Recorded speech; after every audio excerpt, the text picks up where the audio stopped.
ஊருக்கு ஒரு கதை, ஆளுக்கு ஒரு உருட்டு என ஊர் ஊராக ரூம் போட்டு கல்லா கட்டியிருக்கிறார் இங்கு ஒரு ஹைடெக் மோசடி மன்னன். ரிசர்வ் பேங்க் பெயரில் கம்பி கட்டிய பலே திருடனை காவல்துறையினர் கம்பி எண்ண வைத்திருக்கும் கதை இது. ஆளுங்கட்சி கொடி, ஆளுயர ரோஜா மாலை, கரை வேட்டி, ஃபார்ச்சூனர் கார், சுற்றிலும் 10-15 ஜிம் பாய்ஸ், இளைப்பாற இளம் பெண்கள், கட்டுக்கட்டாக கரன்சி நோட்டுகள். இப்படி வாழ்வின் ஒவ்வொரு நொடியையும் சிறப்பு விருந்தினராகவே வாழ்ந்து வந்த முக்கிய புள்ளியின் உண்மையான சுயரூபத்தை நேற்றைய குற்ற சரித்திரம் நிகழ்ச்சியில் தோலுரித்து காட்டியிருந்தோம். ஊர் ஊராக கேம்ப் போட்டு கொள்ளையடித்த பலே திருடனிடம் 2 நாட்களாக தொடர்ந்த விசாரணையில் மேலும் பல திடுக்கிடும் உண்மைகள் வெளிவந்திருக்கின்றன. ஒரே மாதத்தில் கோடீஸ்வரனாவது எப்படி என்பதை ரூம் போட்டு பாடம் நடத்தியிருக்கிறார் 10ஆம் கிளாஸில் கூட தேர்ச்சி பெறாத இந்த சுந்தர பாண்டியன். ஆம், அகிலமே அதிர்ந்து போகும் அளவிற்கு சுந்தர பாண்டியன் அளந்துவிட்ட பொய்கள் டன் கணக்கில் கொட்டி கிடக்கின்றன.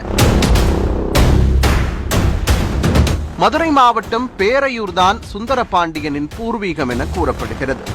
சில ஆண்டுகளுக்கு முன்பு வரை சதுரங்க வேட்டை திரைப்பட பாணியில் ரைஸ் புல்லிங், இரிடியம் போன்ற சாதாரண உருட்டுகளை உருட்டியவர் டெக்னாலஜி வளர வளர தன்னுடைய மோசடி யுக்திகளையும் அப்கிரேட் செய்திருக்கிறார்.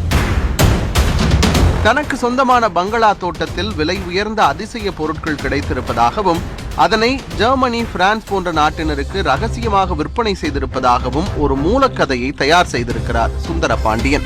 அதன் பிறகு அந்த கதைக்கு ஸ்கிரீன் பிளே எழுதுவதற்கு ரூம் போட்டு யோசித்தவர் வெளிநாட்டிலிருந்து விற்ற பொருளுக்கான பணத்தை இந்தியாவிற்குள் கொண்டு வருவதற்கு பல சிக்கல்கள் இருப்பதாக கூறி கதைக்கு அழுத்தம் சேர்த்திருக்கிறார். இதையடுத்து தன்னுடைய பெயரில் ரிசர்வ் பேங்க் ஆஃப் இந்தியாவிற்கு 5000 கோடி ரூபாய் பணம் வந்திருப்பதாகவும் அதனை அரசாங்கம் ரிலீஸ் செய்வதற்கு பல லட்சங்களை கட்ட வேண்டியுள்ளதாகவும் அதற்கு முதலில் அறக்கட்டளை தொடங்கி ஆட்களை சேர்க்க வேண்டும் என கதைக்கான ஒரு இலக்கை நிர்ணயித்திருக்கிறார்.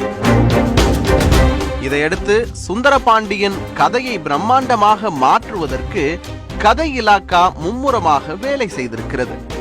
ரிசர்வ் பேங்க் பெயரில் போலி ஆவணங்களை தயார் செய்து அதில் தலை சுற்றி போகும் அளவிற்கு ஒரு தொகையினை அக்கவுண்ட் பேலன்ஸாக குறிப்பிட்டு அறக்கட்டளைக்கு ஆட்களை சேர்த்திருக்கிறார்கள். எப்படியும் சுந்தர பாண்டியனுக்கு 5000 கோடி ரூபாய் வரப்போகிறது என நினைத்த அறக்கட்டளையின் பயனாளிகள் ரிசர்வ் பேங்கில் இருந்து பணத்தை ரிலீஸ் செய்வதற்கான வேலைகளில் இறங்கி இருக்கிறார்கள்.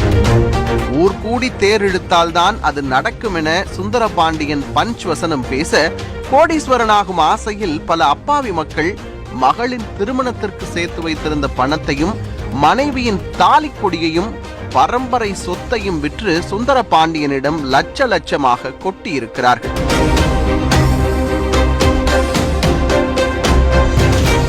இதனையே மூலதனமாக கொண்டு ஆளுங்கட்சி செல்வாக்கு, சொகுசு கார், மாடல் அழகிகள், ஃபாரின் சரக்கு, சிறப்பு விருந்தினருக்கான அங்கீகாரம் என தனக்கென ஒரு தனி சாம்ராஜ்யத்தை கட்டமைத்திருக்கிறார் சுந்தர பாண்டியன்.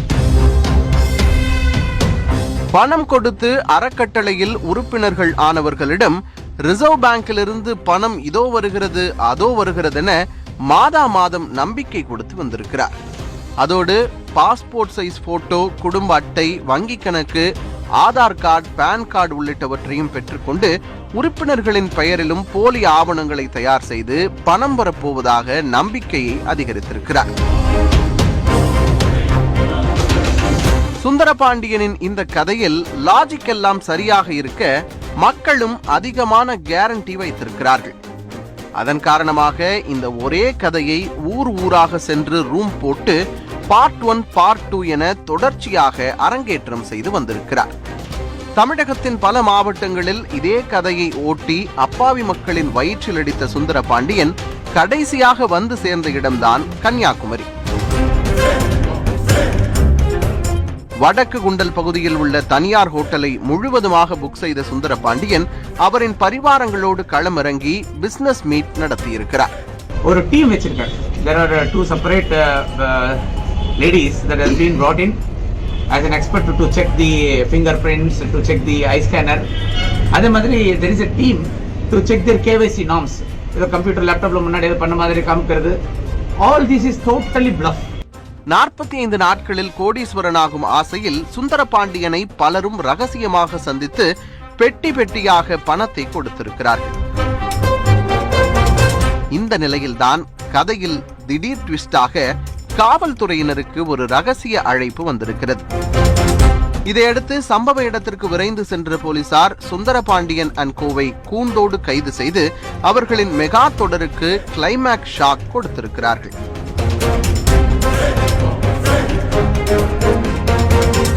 இதுவரை சுந்தரபாண்டியனிடமிருந்து 11 லட்சம் பணம், 3 சொகுசு கார்கள், 20க்கும் மேற்பட்ட செல்போன்கள், ஐபேட், லேப்டாப் மற்றும் பயோமெட்ரிக் கருவிகள் உள்ளிட்டவற்றை பறிமுதல் செய்திருக்கிறார்கள்.